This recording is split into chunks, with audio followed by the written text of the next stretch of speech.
Hello and welcome to this video about organization. I'm gonna have to fly through. I've realized that this PowerPoint is a little bit longer than is comfortable with the video length, so bear with me.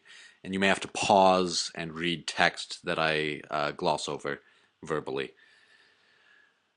Okay, so as we're writing, we're making decisions about paragraphs, sentences, and words. So there's a lot of different options. Each word, each sentence, why did we put that where it is? How are we connecting them? These kind of things, like I talked about in my transition video. But you need to balance a lot of factors to decide why to put things together in a certain way. Um, One thing that I really encourage students to do is an activity where they chop up their essay, literally cut each of the paragraphs out.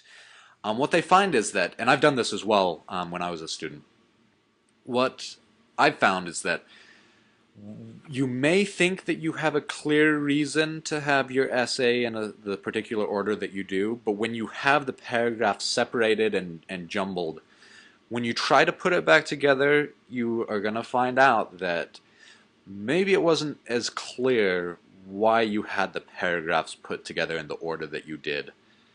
Um, so I highly encourage you to do that if you're struggling with your organization. So what are the factors that we're going to talk about? One of which is about the thesis sentence, where to have that. This is one that I'm going to gloss over because I think that the thesis at the beginning um, just makes most sense, especially for a persuasive essay. So you get to provide signposts of, what are you trying to prove? What's your position? Where is your essay going? So this is what I'm trying to prove, and here's how I'm going to get there, is what you're going to do. It lets, maximum clarity, and that's something that you really want in a persuasive essay. And because people expect it, if you don't have it there, it's not going to feel professional. The downside is that it doesn't have a surprise. It's not as creative. So with different genres, like we'll talk about in just a second, the thesis at the end can have a culminating effect that's going to surprise and relax your audience, although it's not going to be as professional. And then no thesis, a lot of writing that you do doesn't have a thesis. And does, creative nonfiction have a thesis? Probably not. So you got to think about, okay, what is the purpose and genre of the writing? So if it's reflective, maybe a thesis at the end is going to make more sense. If it's persuasive, probably going to want your audience on the same page with you from the beginning. So you're going to probably want your thesis at the beginning. Like I said, though, creative, not maybe as important. So the nature of the material you're going to write about. So each of the paragraphs may have a certain type of relationship with the ones around them. So, for example,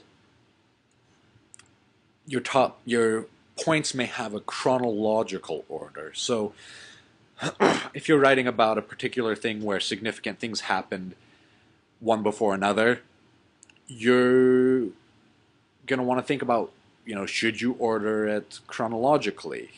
There's a value to that, especially if you're writing about a reflective essay. You're going to want to have a clear reason to not do it chronologically. Because, some movies do this where they start at the end, right as the protagonist is about, will they die, will they not die?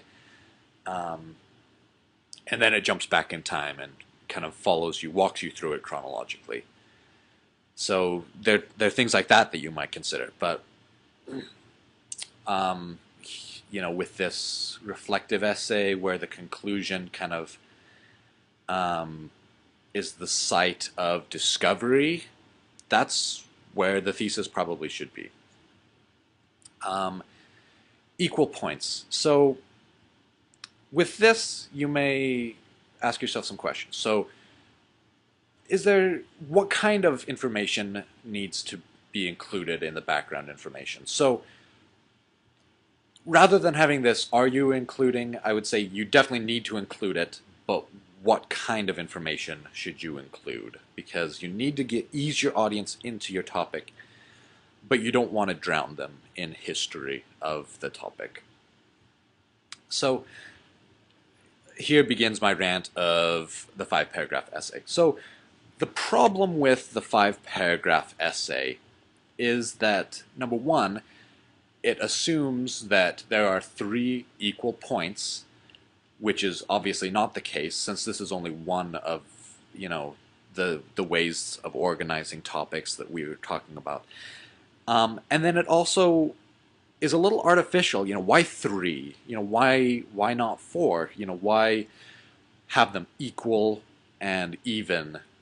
When in a lot of cases, the 5-paragraph essay isn't, 3 equal things. They're kind of, put together for some reason that might not be logical. It might just be for whatever reason the author wanted that, because their teacher was expecting a 5-paragraph essay. So don't feel like you need to have a 5-paragraph essay, especially if you're not doing equal points in your essay. So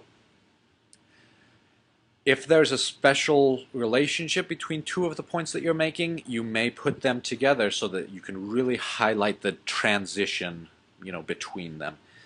Or if there's something that, your 4th point just doesn't add to the essay in the same way, you may consider just cutting it out.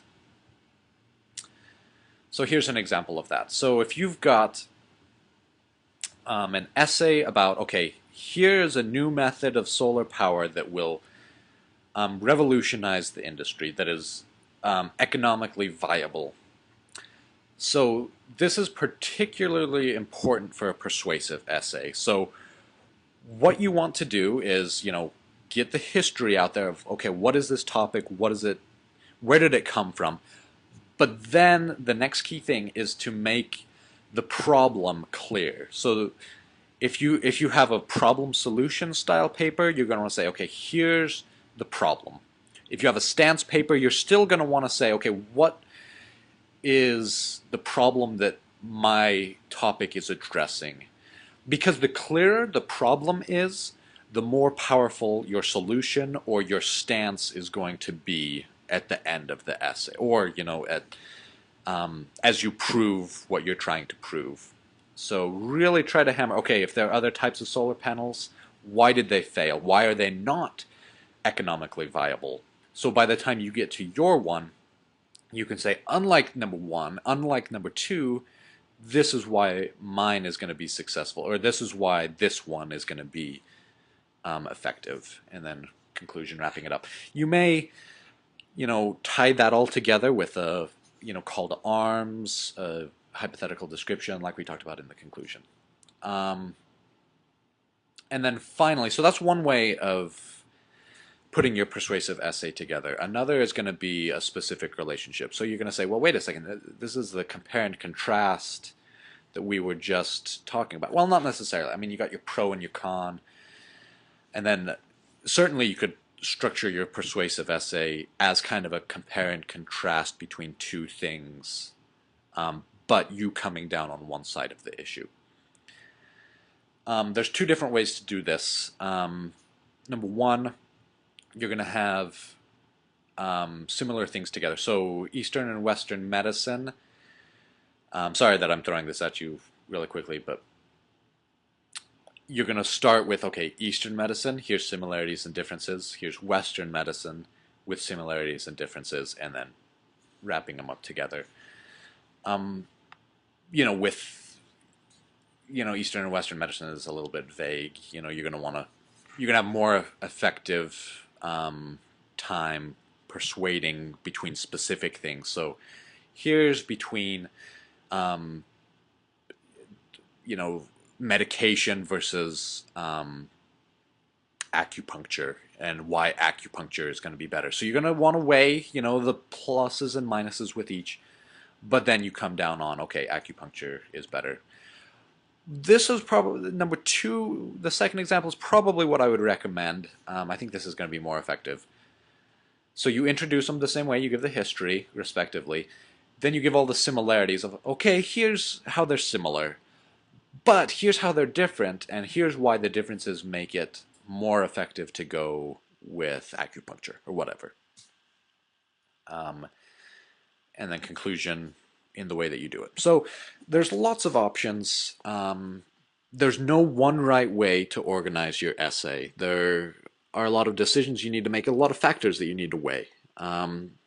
So really be thinking as you're putting, your finishing touches on your essay, as you're working on the middle. Be thinking about why do you put them together in the order that you do. Is it clear what the relationships? Is it logical what the relationships between the points are?